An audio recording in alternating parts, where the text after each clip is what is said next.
নমস্কার, গল্পের শহর চ্যানেলে আপনাদের আরও একবার স্বাগত। আজকের গল্প শরৎচন্দ্র চট্টোপাধ্যায়ের লেখা ছোট গল্প বোঝা। মানুষের মন বোঝা বড় কঠিন। কখন সেই মন নিজের কাছেই বোঝা হয়ে নিজের জীবনটিকে বোঝার মতো তিল তিল করে মেরে ফেলে দেয়। আজকে সেরকমই একটা মানসিক টানাপোড়েনের গল্প, যা বর্তমান সময়ে বড়ই প্রাসঙ্গিক। আজকে সেই গল্পই রইল আপনাদের জন্য। তাহলে শুরু হচ্ছে আজকের নতুন গল্প, শরৎচন্দ্র চট্টোপাধ্যায়ের লেখা বোঝা। সাগরপুর গ্রামে আজ মহা ধুমধাম। রোশন চৌকি আর ঢাকের বাদ দিয়ে গ্রাম সরগরম। সপ্তাহ ধরে যে কী কাণ্ড বেঁধে গেছে তা গ্রামের এবং তার পার্শ্ববর্তী 4-5 ক্রোশের সকল লোকই জানে।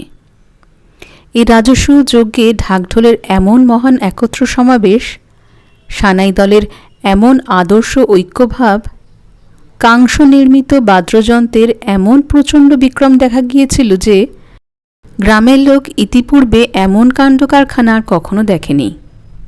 রং বেরঙের বাদ্যযন্ত্রের সাহায্যে মনুষ্য শ্রেণীর যে আনন্দ কোলাহল উত্থিত হয়েছে, তাতে গ্রামের পশুগুলো অত্যন্ত বিরক্ত হয়ে উঠেছে।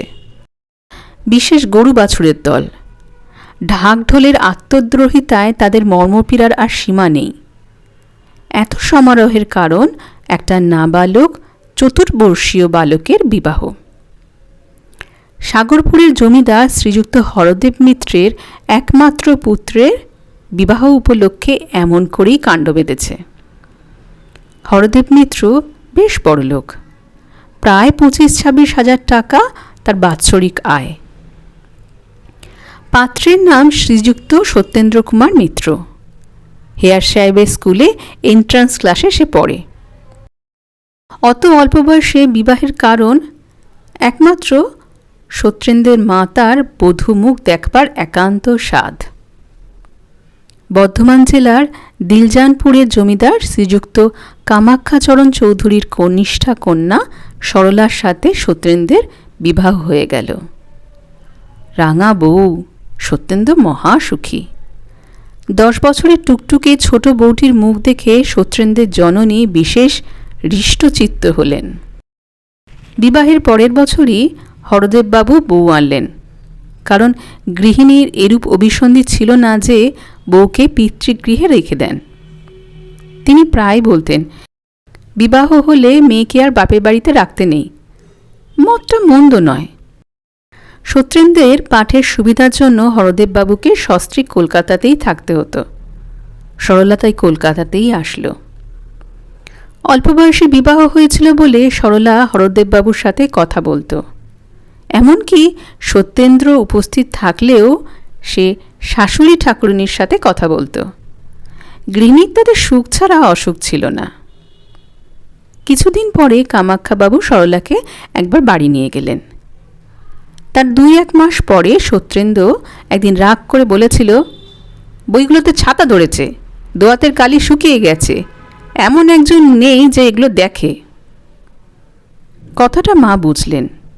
হরদেববাবুরও কানে গেল। তিনি হেসে বউ আনতে পাঠালেন। লিখলেন, আমার বাড়িতে বড় গোলযোগ উপস্থিত হয়েছে, মা ভিন্ন বোধহয় থামবে না, সুতরাং মাকে পাঠিয়ে দেবেন। আবার সরলা আসলো। সত্যি ছোটোখাটো কাজগুলো সেই করত। বইগুলো ঝেড়ে মুছে সাজিয়ে রাখত, কলেজের জামা কাপড়গুলো ঠিক করে রাখত, অর্থাৎ তাড়াতাড়িতে 2 হাতে 2 রকমের বোতাম, কিংবা খেতে বসে অত্যন্ত বিলম্ব হয়ে গেছে বলে কলেজের 1 ঘন্টা যায় সময় 1 পা কার্পেটে অপর পা বানিশ করা জুতো সে না পরেই দৌড়ায়।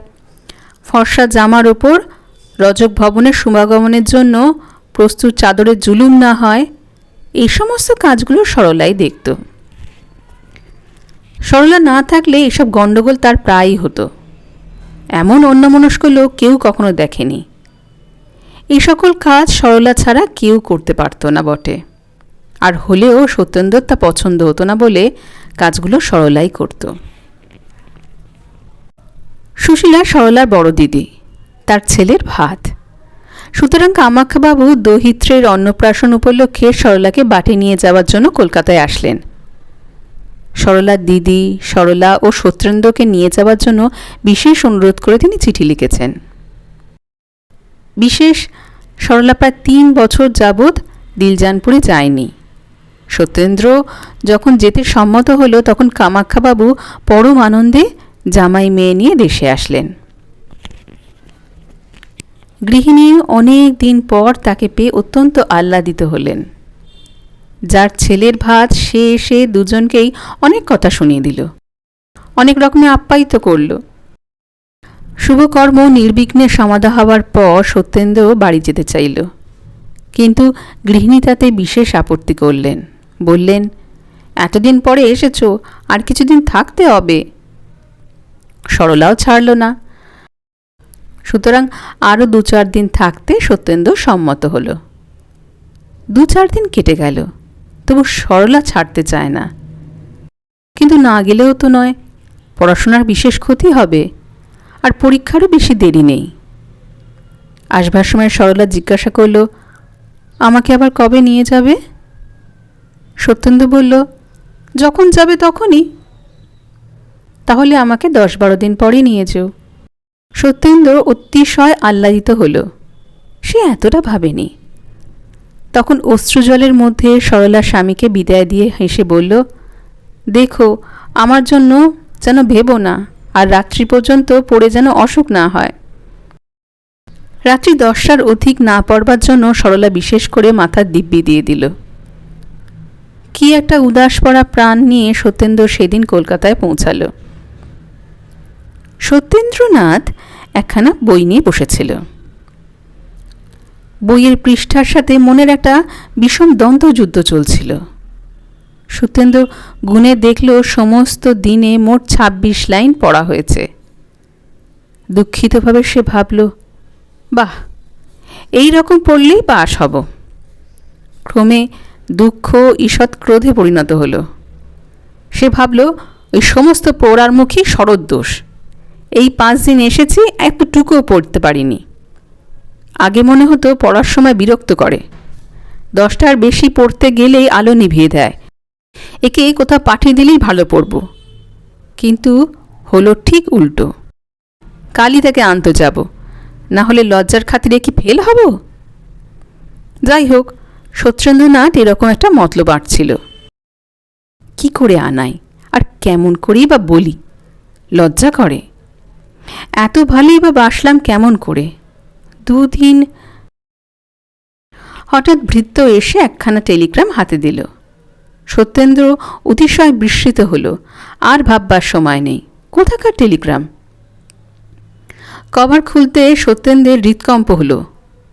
ভেতরে যা লেখা ছিল তাতে মাথায় একেবারে ঘুরে গেল। সরলা অসুস্থ।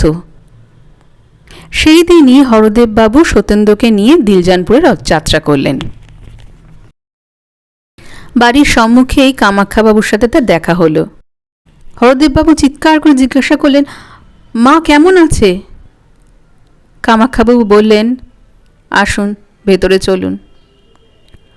হরদেববাবু ভেতরে গিয়ে দেখলেন সরলা বিষুচিকা রোগে আক্রান্ত। একদিনে সরলাকে যেন চেনা যায় না।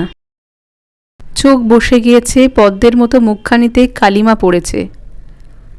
বিজ্ঞ হরদেববাবু বুঝলেন অবস্থা ভালো নয়। চোখ মুছে ডাকলেন, মা সরলা। সরলা চেয়ে দেখল, তখনও সরলা বেশ চৈতন্য আছে। কেমন আছো মা? সরলা হেসে বলল, ভালো আছি তো। দুজনেই বুঝল এটা আপোষে মিটমাট হয়ে গেল। সকলে চলে গেলে সত্যেন্দ্র কাছে এসে বসল। দারুণ আতঙ্কে তার কথা বার হলো না। তখন জোর করে নীরস ভাঙা ভাঙা গলায় সত্যেন্দ্র ডাকল, সর। শুষ্ক ভাঙা গলা, ক্ষতি কি? সেই চিরপরিচিত স্বর, সেই আদরের ডাক, সর। এ কি ভুল হয়? সরলা চাইল। সেই হরদেববাবুকে দেখে আগেই সত্যেন্দ্রের আগমন কিছুটা অনুমান করেছিল। সরলা স্বামীকে তামাশা করতে বড় ভালোবাসত। হেসে বলল, কি নিতে এসেছ? কথা বসে গেছে। সত্যেন্দ্র কোনো মতে তার চোখের জল চেপে রেখেছিল। অবস্থা দেখে সে বালির বাঁধ ভেঙে গেল। সত্যেন্দ্র জানত এ সময় কাঁদতে নেই, কিন্তু পোড়া চোখের জলে কি সেসব বিবেচনা আছে? বেশ ধীরে ধীরে স্বচ্ছন্দে তারা একটার পর একটা করে ফোঁটায় নামতে আরম্ভ করল। তারা যে সরলার অঙ্গে মিশছে, এই অবকাশ তাদের কখনো কি হয়েছে? কখনো হয়নি। তোমার কিংবা সরলার খাতিরে তারা এই সুযোগ ছেড়ে দেবে? সরলা স্বামীকে কখনো কাঁদতে দেখেনি, সেও কাঁদল। অনেকক্ষণ পর চোখ মুছে সে বলল, ছি, কাঁদছ কেন? পুরুষ মানুষের কি কাঁদতে আছে? এ কি বটে সরলা, বেশ বুঝেছ। অন্তর্দাহে তারা শুকিয়ে কাঠ হয়ে যাক, এক ফোঁটা জল যেন না পড়ে। অশ্রু শুধুমাত্র স্ত্রীলোকের জন্য, পুরুষের তাতে হাত দেওয়ার কোনো অধিকারই নেই। যন্ত্রণায় পুড়ে যাও, কাঁদতে পারবে না, কাঁদলেই স্ত্রীলোক হয়ে যাবে। সরলা, এই ব্যবস্থা কি তোমরাই করেছ? সরলা স্বামীর হাত নিজের হাতে টিপে ধরে কেঁদে বলল, পরজন্ম বিশ্বাস করো কি? সত্যেন্দু কাঁদতে আরম্ভ করল। সত্যেন্দু কাঁদতে কাঁদতে বলল, করতাম কিনা জানি না, কিন্তু আজ থেকে সম্পূর্ণ বিশ্বাস করব। সরলার মুখে ঈষৎ হাসির চিহ্ন প্রকাশ পেল। ওষুধ খাওয়ার সময় হয়েছে দেখে কামাক্ষাবাবু, হরদেববাবু এবং ডাক্তারবাবু ঘরে প্রবেশ করলেন। ডাক্তার নাড়ি টিপে বললেন, আশা বড় কম, তবে ঈশ্বরের ইচ্ছা। ঈশ্বরের ইচ্ছায় পরদিন বেলা 7টার সময় সরলার মৃত্যু হল। সন্ধ্যের সময় হরদেববাবু সত্যেন্দ্রকে নিয়ে কলকাতায় ফিরলেন। কি যেন কি একটা হয়ে গেছে। রাজসজ্জায় শয়ন করে ইন্দ্রত্বের সুখ কিছুটা উপলব্ধি করছিলাম, টেনে কে যেন সেই স্বপ্ন সুখটুকু ভেঙে নিয়েছে। মাঝরাতে উঠে বসেছি, ঘুম ভেঙে গেছে। আমার আজীবন সহচর সেই অর্ধচিহ্ন খাটিয়াতে শুয়ে আছি। আমি কাঁদব না হাসব, সুখের স্রোতের অনন্তে ভেসে যাচ্ছিলাম। হঠাৎ যেন একটা অজানা দলের পাশে আবদ্ধ হয়ে গেছি। আর বুঝি কখনো ভেসে যেতে পারবো না। সব যেন উল্টিয়ে গেছে। জীবনের কেন্দ্র পর্যন্ত কে যেন টেনে পরিধির বাইরে নিয়ে গেছে। কিছুই যেন আর ঠাহর হয় না। এ কি হলো? রাত্রে সত্যেন্দ্রনাথ জানলায় বসে সাগরপুরের অন্ধকার দেখছিল। গাছগুলো কি একটা নিস্তব্ধ ভাব সত্যেন্দ্রের সাথে বিনিময় করছিল। শোঁ শোঁ করে নৈশ বাতাস বয়ে গেল। কিছু বলে গেল কি?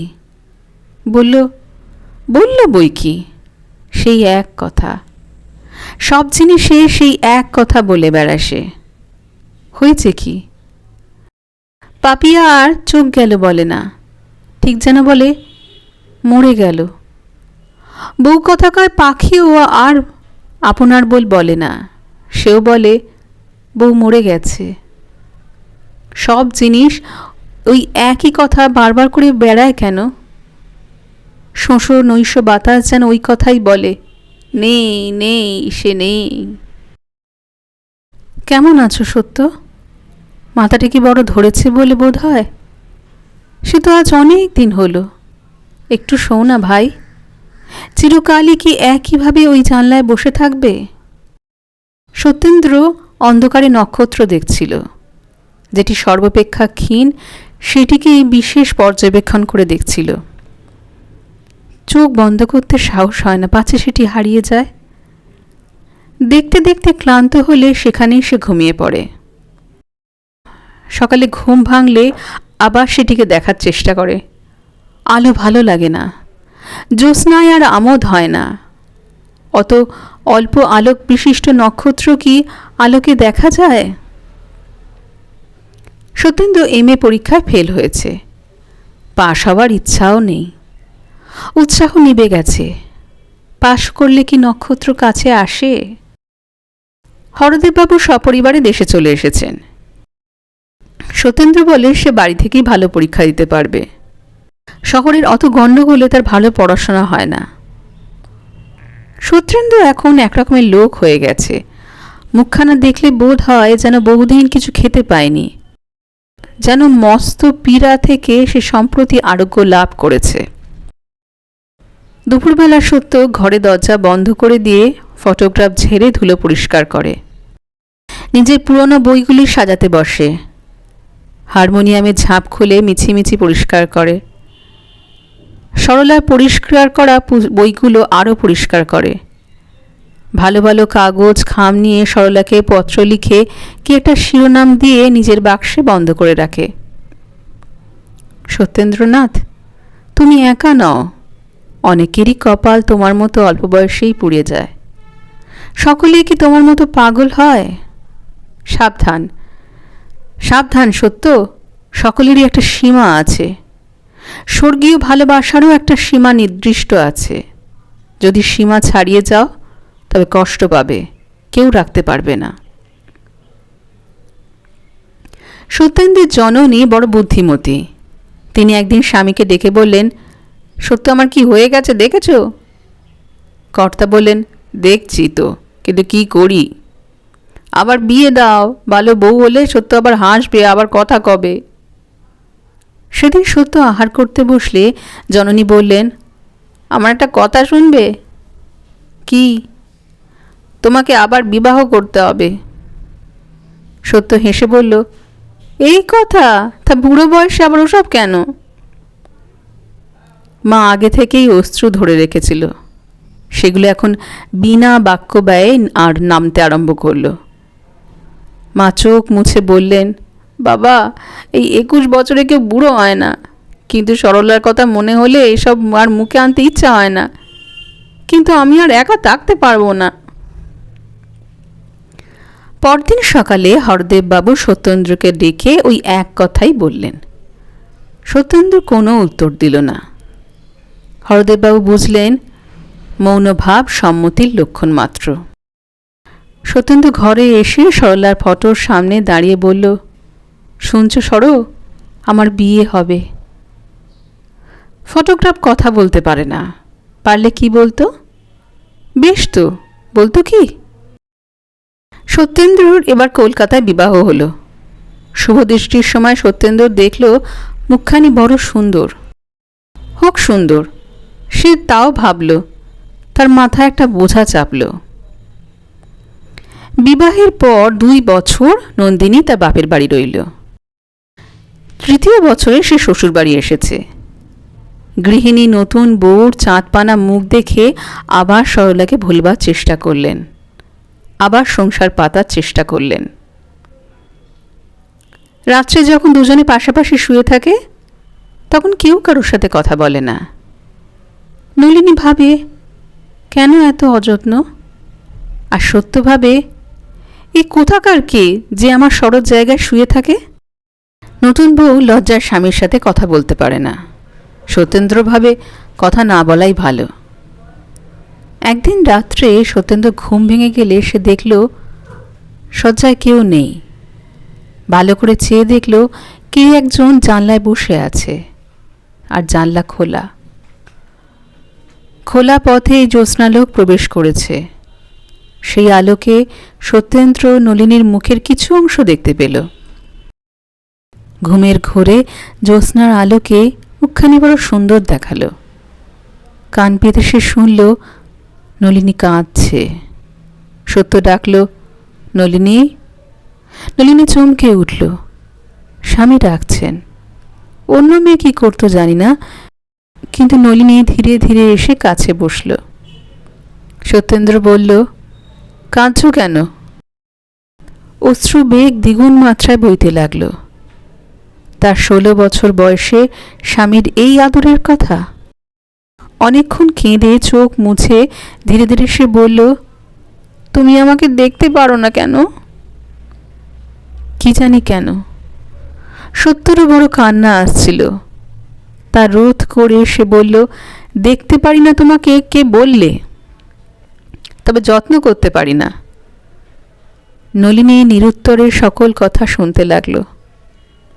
সত্যেন্দ্র কিছুক্ষণ নীরব থেকে বলল, ভেবেছিলাম এ কথা কাউকে বলবো না, কিন্তু না বলেও কোনো লাভ নেই। তোমাকে কিছু গোপন করব না, সকল কথা খুলে বললে বুঝতে আমি এমন কেন। আমি এখনও সরলাকে, আমার পূর্ব স্ত্রীকে ভুলতে পারিনি। ভুলবো এমন ভরসাও করি না, ইচ্ছাও করি না। তুমি হতভাগ্যের হাতে পড়েছ, তোমাকে কখনো সুখী করতে পারবো এই আশা মনে হয় না। নিজের ইচ্ছায় তোমায় বিবাহ করিনি, নিজের ইচ্ছায় তোমাকে ভালোবাসতেও পারবো না। গভীর নিশীথে দুজনে এইভাবে অনেকক্ষণ বসে রইল। সত্যেন্দ্র বুঝতে পারল নলিনী কাঁদছে। সে কিনেছিল কি? একে একে সরলার কথা মনে পড়তে লাগলো। ধীরে ধীরে সেই মুখখানি হৃদয়ে জেগে উঠল। সেই নিতে এসেছ মনে পড়ল। অনাহুত অশ্রু সত্যেন্দ্রের নয়ন রোধ করল, তারপর গলা বেয়ে ধীরে ধীরে ঝরে পড়ল। চোখ মুছে সত্যেন্দ্র ধীরে ধীরে নলিনীর হাত দুটো নিজের হাতে নিল। বলল, কেঁদো না নলিনী, আমার হাত কি? নিশিদিন অন্তরে আমি কি যন্ত্রণায় যে ভোগ করি তা কেউ জানে না। মনে বড় কষ্ট। এই কষ্ট যদি কখনো যায় তাহলে তোমাকে হয়তো ভালোবাসতে পারবো, হয়তো তোমাকে আবার যত্ন করতে পারবো। এই বিষাদপূর্ণ স্নেহমাখা কথার মূল্য কজন বোঝে? নলিনী বড় বুদ্ধিমতী, সে স্বামীর কষ্ট বুঝল। স্বামী তাকে ভালোবাসে না এ কথা সে তার মুখে শুনল, তা সত্ত্বেও তার অভিমান হলো না।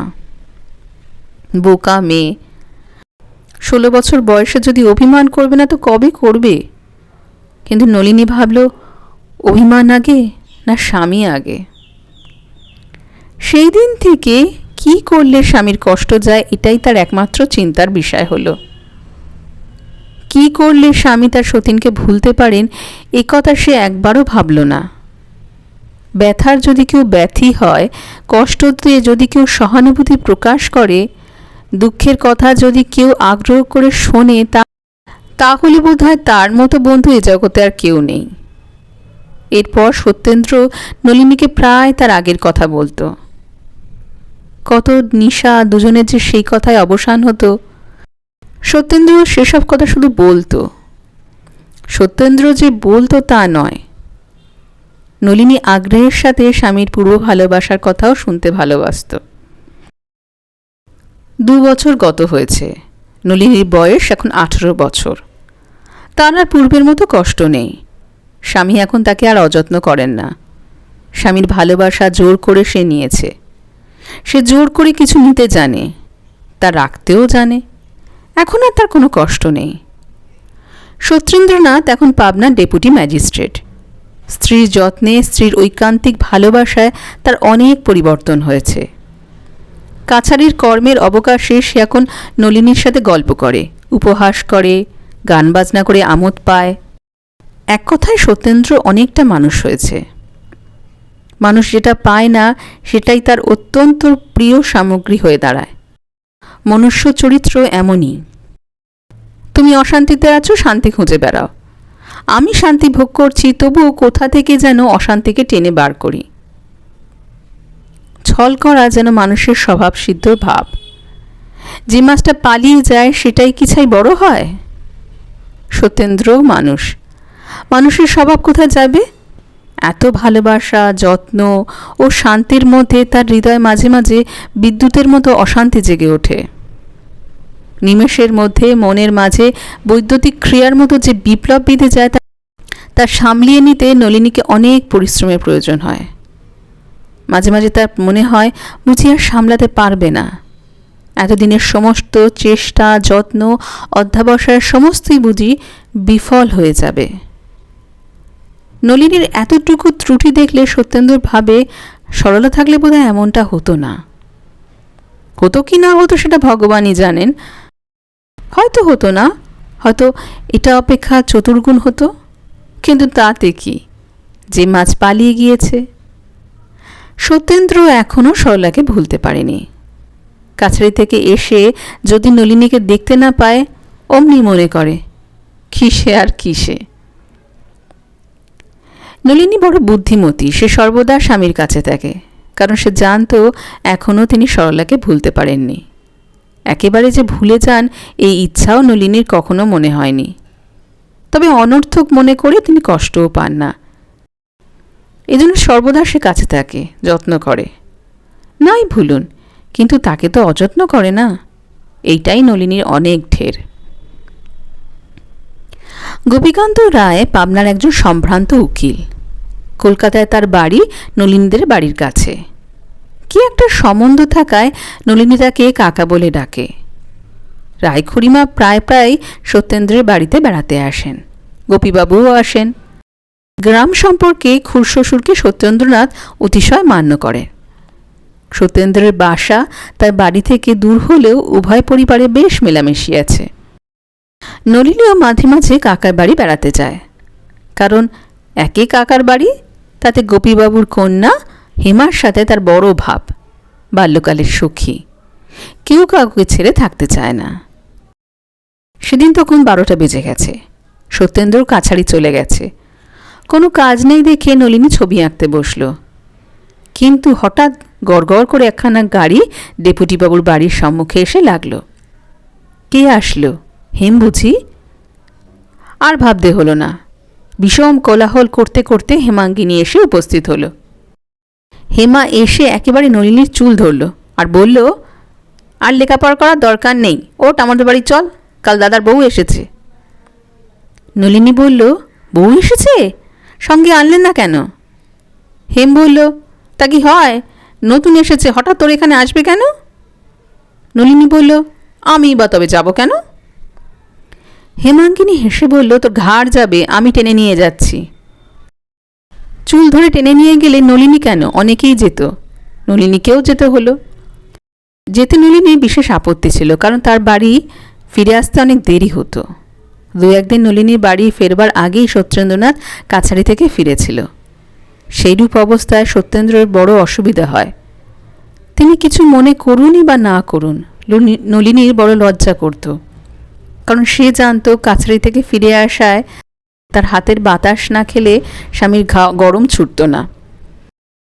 বিধাতার ইচ্ছা, বহু চেষ্টায়ও আজও নলিনী 7টার আগে ফিরতে পারল না। এসে দেখল সত্যেন্দ্র সংবাদপত্র পাঠ করছে। তখনও কিছু আহার করেনি। খাওয়ার ভার নলিনী নিজের হাতেই রেখেছিল। কাছে আসলে সত্যেন্দ্র হাসল, কিন্তু সে হাসি নলিনীর ভালো বোধ হলো না। সে অন্তরে শিউরিয়ে উঠল। আসন পেতে নলিনী জলখাবার খাওয়ানোর চেষ্টা করল, কিন্তু সত্যেন্দ্র কিচ্ছু স্পর্শ করল না। খিদে একেবারেই নেই। বউ সাধ্য সাধনাতেও সে কিছু খেল না। নলিনী বুঝল এই অভিমান কেন। আজ হেমাঙ্গিনী শ্বশুরবাড়ি যাবে, তার স্বামী উপেন্দ্রবাবু তাকে নিতে এসেছেন। নলিনী অনেক দিন হেমার সাথে দেখা করতে যায়নি, তাই আজ হেমা অনেক দুঃখ করে তাকে যেতে লিখেছে। নলিনী প্রতিজ্ঞা করেছিল স্বামীর অনুমতি ছাড়া সে আর কোথাও যাবে না, কিন্তু আজ সে প্রতিজ্ঞা রক্ষা করতে গেলে প্রিয় সখীর সাথে আর যে দেখা হবে না। নলিনী বড় বিপদে পড়ল। হেমা লিখেছে তারা 3টের ট্রেনে রওনা হবে। তাহলে স্বামীর অনুমতি নেওয়া কি দরকার? বহু কুতর্কের পর নলিনী যাওয়া স্থির করল। যাওয়ার সময় দাসীকে বলে দিল যেন ঠিক 3টের সময় রায়দের বাড়িতে গাড়ি পাঠানো হয়। গাড়ি পাঠানোও হয়েছিল, কিন্তু হেমার 3টের ট্রেনে যাওয়া হলো না। সুতরাং সে নলিনীকে কিছুতেই ছেড়ে দিল না। অনেক জেদ করেও হেমার হাতে সে এড়াতে পারল না। হেমা আজ অনেক দিনের জন্য চলে যাচ্ছে, কতকাল আর দেখা হবে না, সহজে কি ছেড়ে দেয়? বাড়ি ফিরতে দেরি হলে স্বামী রাগ করবেন, এ কথা বলতে নলিনীর লজ্জা হচ্ছিল। সহজে এ কথা কেউ বলতে চায়? এই হীনতা কেউ স্বীকার করে, বিশেষত এই বয়সে? অবশেষে সে কথাও বলল, কিন্তু হেমা তাতে বিশ্বাস করল না। সে হেসে বলল, আমাকে বোকা ভেবো না, রাগারাগির ব্যাপার আমি ঢের বুঝি, উপেনবাবু আমাকে অনেক রাগ করতে জানে। কথাটা হেমা হেসে উড়িয়ে দিল, কিন্তু নলিনী মর্মে পীড়া পেল। সকলের স্বামী কি এক ছাঁচে গড়া? সকলেই কি উপেনবাবুর মতো? নলিনী যখন ফিরে আসলো তখন রাত্রি 10টা বেজে গেছে। এসে শুনল বাবু বাইরে ঘুমাচ্ছে। মাতঙ্গিনী ওরফে মাতু নলিনীর বাপের বাড়ি ঝি, সে নলিনীর সাথেই এসেছিল। অনেক দিনের লোক, বিশেষ সে নলিনীকে অত্যন্ত স্নেহ করত, তাই সে নলিনীকে আজ বিলক্ষণ 10 কথা শুনিয়ে দিল। বাড়ির মধ্যে সেই কেবল জানত সত্যবাবু বিলক্ষণ রাগ করে বাইরে বিছানা করার আদেশ করেছিলেন। গভীর রাত্রে বিছানায় শুয়ে চোখ বন্ধ করে সত্যেন্দ্রনাথ পূর্ব স্মৃতি জাগিয়ে তোলার চেষ্টা করছিল।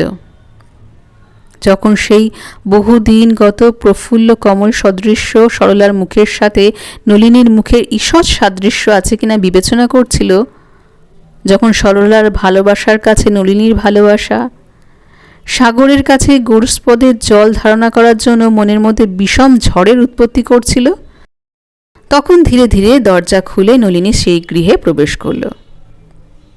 সত্যেন্দ্র চেয়ে দেখল নলিনী। নলিনী এসে সত্যেন্দ্রের পায়ের কাছে বসল।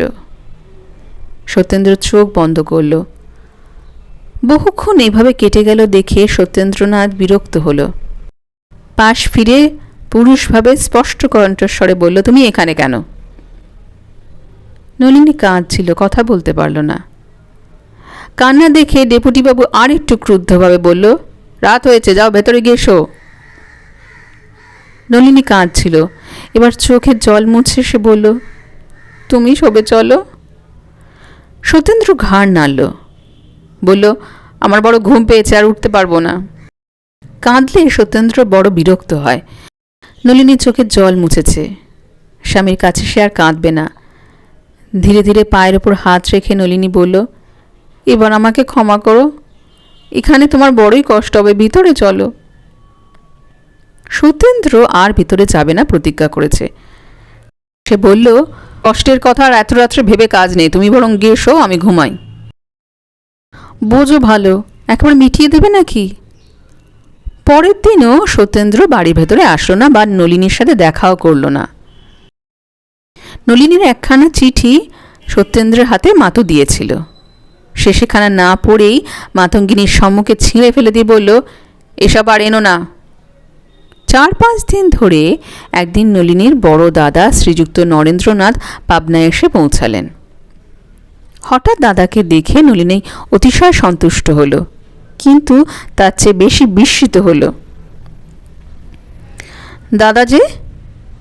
নরেন্দ্রবাবু নলিনীর সাথে সাক্ষাৎ করে হেসে বলল, বাড়ি যাওয়ার জন্য এত ব্যস্ত হয়েছিস কেন বোন? ব্যস্ত? কথাটার অর্থ নলিনী তখনই বুঝে ফেলল। হেসে বলল, তোমাদের যে অনেকদিন দেখিনি। যেদিন স্বামীর চরণে প্রণিপাত করে নলিনী দাদার সাথে গাড়িতে উঠল, সেই রাত্রে সত্যেন্দ্রনাথ এতটুকু ঘুমাতে পারল না। সমস্ত রাত্রি ধরে সত্যেন্দ্র ভাবছিল এতটা না করলেও চলতে পারত। অনেকবার সত্যের মনে হয়েছিল এখনও সময় আছে, এই সময়ও গাড়ি ফিরিয়ে আনি, কিন্তু হায় রে অভিমান, তার জন্যই নলিনীকে ফিরিয়ে আনা হলো না। যাবার সময় মাতুও সঙ্গে গিয়েছিল, সেই কেবল যাবার যথার্থ কারণ জানত। নলিনী মাতুকে বিশেষ করে বলে দিয়েছিল যেন সে বাড়িতে কোনো কথা না বলে। নলিনী মনে করল এ কথা প্রকাশ করলে স্বামীর অপযশ করা হবে। ভালো হোক আর মন্দ হোক, তার স্বামীকে লোকে মন্দ বলার কে?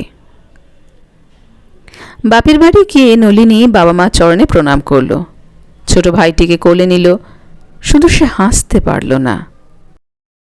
মা বলল, নলিনী আমার একদিনের গাড়ির পরিশ্রমে একেবারে শুকিয়ে গেছে, কিন্তু সেই শুষ্ক মুখ আর প্রফুল্ল হলো না। পৃথিবীতে প্রায় দেখা যায় একটা সামান্য কারণ থেকে গুরুতর অনিষ্টের উৎপত্তি হয়। শূর্পণখার ঈষৎ চিত্তচাঞ্চল্যই স্বর্ণলঙ্কা ধ্বংসের কারণ হয়েছিল। অকিঞ্চিৎকল রূপ লালসার জন্যই ট্রয়নগর ধ্বংস হয়ে গেল। মহানুভব রাজা হরিশ্চন্দ্র অতি সামান্য কারণেই অমন বিপদগ্রস্ত হয়েছিলেন। জগতে এমন দৃষ্টান্ত বিরল নয়। এখানেও একটা সামান্য অভিমানে বিষম বিপদ ঘটে গেল। সত্যেন্দ্রনাথের দোষ দেব কি? নলিনী কখনো অভিমান করেনি, স্বামীর কষ্টের কথা মনে করে সে নীরবে সমস্ত সহ্য করত, আর পারল না। সে ভাবল এই ক্ষুদ্র কারণে যে স্বামী দ্বারা পরিত্যক্ত হয় সে মরে না কেন। দারুণ অভিমানে নলিনী শুকিয়ে যেতে লাগল। ওদিকে সত্যেন্দ্রের অভিমান ফুরিয়ে গেছে। এক দণ্ড না থাকলে যার চলে না তার এই মিছে অভিমান কতদিন থাকে? অভিমান দারুণ কষ্টের কারণ হয়ে দাঁড়িয়েছে। সত্যেন্দ্র প্রতিদিন চেয়ে থাকে আজ হয়তো নলিনী চিঠি আসবে, হয়তো সে লিখবে আমায় নিয়ে যাও। সত্যেন্দ্র ভাবে তাহলে মাথা করে নিয়ে আসব, আর কোনো দিন এরূপ অন্যায় ব্যবহার করব না। কিন্তু ভবিতব্যকে কে অতিক্রম করবে? যা হবার তা তো হবেই। তুমি আমি ক্ষুদ্র প্রাণী মাত্র। আজকাল করে 6 মাস কেটে গেল। হতভাগিনী কোনো কথা লিখল না। পাপিষ্ঠ সত্যেন্দ্রনাথ ভাঙল, কিন্তু মচকাল না। 6 মাস কেটে গেল। ক্রমশ সত্যেন্দ্রনাথের অসহ্য হল। লুপ্ত অভিমান আবার দৃপ্ত হয়ে উঠল, ক্রোধ এসে তাতে যোগ দিল। হিতাহিত জ্ঞানরহিত সত্যেন্দ্রনাথ নিজের দোষ দেখল না। ভাবল যার অহংকার এত, তার প্রতিশোধও সেরকমই হয়েছে। কেউ নিজের দোষ দেখল না। সেই অর্ধ নিমিলিত হৃদয় দুটি আবার চিরকালের জন্য ভিন্ন হয়ে গেল। যৌবনের প্রারম্ভে সংকুচিত লতাকে কে টেনে বাড়িয়েছিল, কিন্তু আর সয় না। এবার ছিঁড়বার উপক্রম হল। সত্যেন্দ্রনাথ, তোমার দোষ দিই না, তারও দিই না। দুজনেই ভুল করেছ, দোষ করনি। ভুল দেখাতে পারলে আত্মগ্লানি কার যে অধিক হতো তা ভগবানই জানেন। আমরাও বুঝতে পারতাম না, তোমরাও পারতে না। বুঝতে পারি না কি আকাঙ্ক্ষায়, কি স্বাদ পূর্ণ করতে তোমরা এতটা করলে। স্বাদ মেটে না, মেটাবার ইচ্ছাও নেই। কি স্বাদ সেটাও হয়তো ভালো বুঝতে পারো না। তা সত্ত্বেও কাতর হৃদয় কি একটা অতৃপ্ত আকাঙ্ক্ষায় সকল সময় হায় হায় করে ওঠে। কি যে হয়, কেন যে এই অদৃশ্য গতি ওই লক্ষ্যহীন প্রান্তে পরিচালিত হয়, কিছুতেই তা নির্ণয় করা যায় না। যা ঘটবার তা ঘটবেই। ইচ্ছা হলেও মনের সহিত দ্বন্দ্ব যুদ্ধ করেও তোমাকে অপরাধ থেকে অব্যাহতি দেব কি? অমন রূপে গুণে বউ পুত্রের পছন্দ হয় না, গৃহিণীর বড় দুঃখ। অমন চাঁদপানা বউ নিয়ে ঘর করতে পারল না ভেবে গৃহিণী অত্যন্ত বিমর্ষ হয়ে আছেন। জননীর শত চেষ্টাতেও পুত্রের মত ফিরল না। এখন আর উপায় কি? ছেলেরই যদি পছন্দ হলো না, তখন কিসের বউ? ছেলের আদরই তো বউয়ের আদর। আর আমারই বা হাত কি? নিজে দেখে শুনে বিবাহ করলে আমি কি আটকাতে পারি? ইত্যাদি মৃদু বচন আওড়াতে আওড়াতে গৃহিণী বরণডালা সাজাতে লাগলেন। 2 বছর আগেই হরদেববাবুর মৃত্যু হয়েছিল, সে কথা স্মরণ হলো। চোখে জল আসলো। আবার নলিনীর কথা মনে পড়ল। জলের বেগ আরও বেড়ে গেল। কি জানি কেমন বউ আসবে। কর্তা বেঁচে থাকলে বোধহয় পোড়া কপালির এই দুরবস্থা দেখতে হতো না। সত্যেন্দ্র বিবাহ করে আসলো। মা বউ বরণ করে ঘরে তুললেন। আবার পোড়া চোখে জল আসলো। জল মুছতে মুছতে তিনি বললেন, চোখে কি পড়েছে তাই কেবল জল আসছে। গিরিবালা বড় মুখ ফোড়মে। নলিনীর সাথে তার বেয়ান পাতানো ছিল। সে বলে ফেলল, এই বয়সে 3 বার, আর কত কি চোখে পড়বে কে জানে। কথাটা গৃহিণী শুনলেন, সত্যেরও কানে গেল। কাল সাধের ফুল সজ্জা। কোথা থেকে একটা ভারী জমকালো রকমের তত্ত্ব এসেছে। বরকনের ঢাকাই শাড়ি, ধুতি, চাদর ইত্যাদি বড় সুন্দর রকমের। কনের বারাণসী চেলিখানির মতো সুন্দর চেলি গ্রামে এর আগে কেউ কখনো দেখেনি। সকলে জিজ্ঞাসা করছে কোথাকার তত্ত্ব। একবার ঢোক গেলে বলছে সত্তর কি একজন বন্ধু পাঠিয়েছে। গৃহিণী চোখের জল চেপে, যথার্থ সংবাদ চেপে হাসি কান্না মিশ্রিত মুখে তত্ত্বের মিষ্টি বন্টন করলেন। সকলে যে যার ভাগ নিয়ে চলে গেল। যাবার সময় রাজবালা বলল, বেশ তত্ত্ব করেছ। নিত্যকালী বলল, তার হবে না, বড়লোক তত্ত্ব পাঠালে এমনই তত্ত্ব পাঠায়। ক্রমশ এই কথা চাপা পড়ল। তখন যোগমায়া বলল, আচ্ছা আবার বিয়ে করলে কেন? জ্ঞানদা বলল, কি জানি বোন, অমন রূপে গুণে বউ, কে জানে, ওসব বোঝা যায় না। রাসমণি জাতিতে নাপিতের কন্যা, তবে অবস্থা ভালো, দেখতেও মন্দ নয়। এই নাকটা সামান্য চাপা মাত্র। কোনো কোনো পরশ্রীকাতর লোক তার চোখেরও দোষ দিত, বলতো হাতির চোখের চেয়েও ছোট। যাক, এ সমস্ত নিন্দাবাদে আমাদের প্রয়োজন নেই। রামমণি একটু হেসে বলল, তোমাদের ঘটে যদি বুদ্ধি থাকতো তাহলে কি আর ও কথা বলো? ছুদির সর্বদা সে ফিকফিক করে হেসে কথা বলতো, তাতেই আমাদের সন্দেহ হয়েছিল। স্বভাবচরিত মন্দ, না হলে চাকরি স্থান থেকে তাড়িয়ে দেয়, আবার বিয়ে করে। মুখে কিছু না বললেও কথাটা অনেকের মতের সাথে মিলল।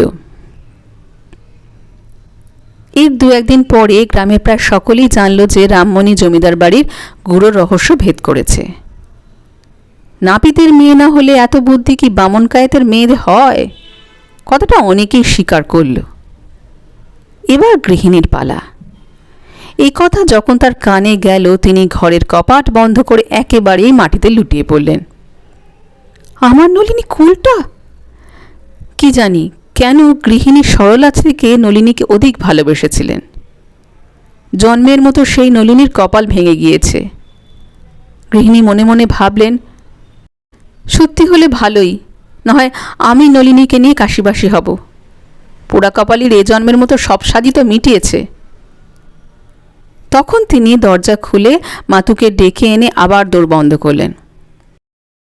মাতুই তত্ত্ব নিয়ে এসেছিল। দুজনের চোখের জলে বহু বিনিময় হল। কেমন করে নলিনীর সোনার বর্ণ কালি হয়েছে, কি অপরাধে সত্যেন্দ্র তাকে পায়ে ঠেলেছে, কত কাতর বচনে সে ঠাকুরানীকে প্রণাম জানিয়েছে ইত্যাদি বিবরণ মাতঙ্গিনী বেশ করে বিনিয়ে বিনিয়ে চোখের জল মুছতে মুছতে গৃহিণীকে শোনাল।